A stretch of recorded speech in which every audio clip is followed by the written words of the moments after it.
नमस्ते बच्चों, आज हम आपको चींटी और हाथी की कहानी सुना रहे हैं। आइए सुनते हैं ये कहानी। बहुत समय पहले की बात है। एक हरे भरे जंगल में अनेक जीव जंतु रहते थे। इस जंगल में एक विशाल हाथी था जिसका नाम था सामू, और एक छोटी सी चींटी थी जिसका नाम था छुटकी। सामू जंगल का सबसे बड़ा और सबसे शक्तिशाली प्राणी था, जबकि छुटकी जंगल के सबसे छोटे प्राणियों में से एक थी। इसके बावजूद उनकी दोस्ती बहुत गहरी थी। सामू एक दयालु और विनम्र हाथी था। वह सभी जानवरों की मदद करता और उनकी समस्याओं को सुलझाने का प्रयास करता था। दूसरी ओर छुटकी अपनी मेहनत और चतुराई के लिए जानी जाती थी। वह अपने छोटे आकार के बावजूद हर काम को पूरी ईमानदारी और निष्ठा से करती थी। एक दिन जंगल में एक बड़ा तूफान आया। तूफान ने पेड़ों को गिरा दिया और नदी के किनारे को बहा दिया। इससे जंगल के जानवरों को काफी परेशानी हुई। सामू ने देखा कि नदी के किनारे पर एक बड़ा पेड़ गिरा हुआ था, जिससे नदी का पानी रुक गया था और जंगल में बाढ़ आने की संभावना थी। सामू ने तुरंत अपनी पूरी ताकत से पेड़ को हटाने की कोशिश की, लेकिन वह अकेले यह काम नहीं कर पाया। उसने जंगल के सभी जानवरों से मदद मांगी, लेकिन कोई भी जानवर इतना बड़ा और मजबूत नहीं था कि वह पेड़ को हटा सके।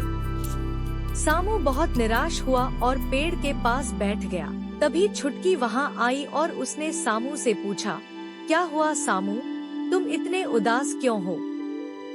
सामू ने छुटकी को अपनी समस्या बताई।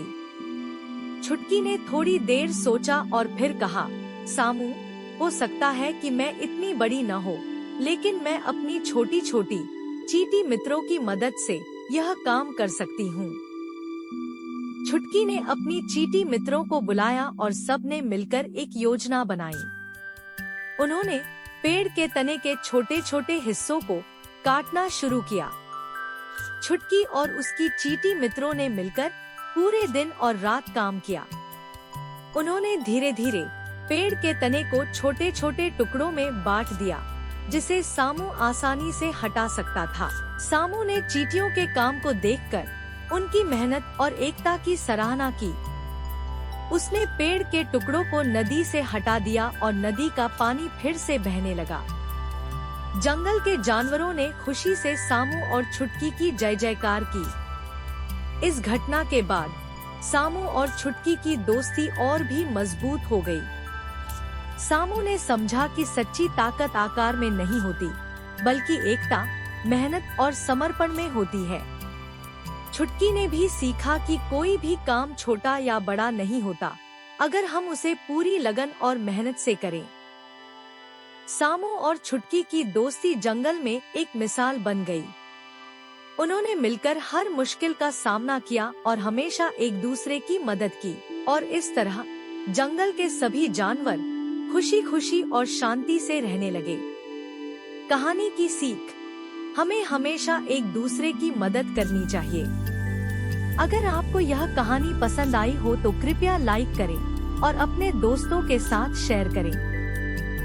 और ऐसी ही मजेदार कहानियों के लिए हमारे चैनल को सब्सक्राइब करना न भूलें।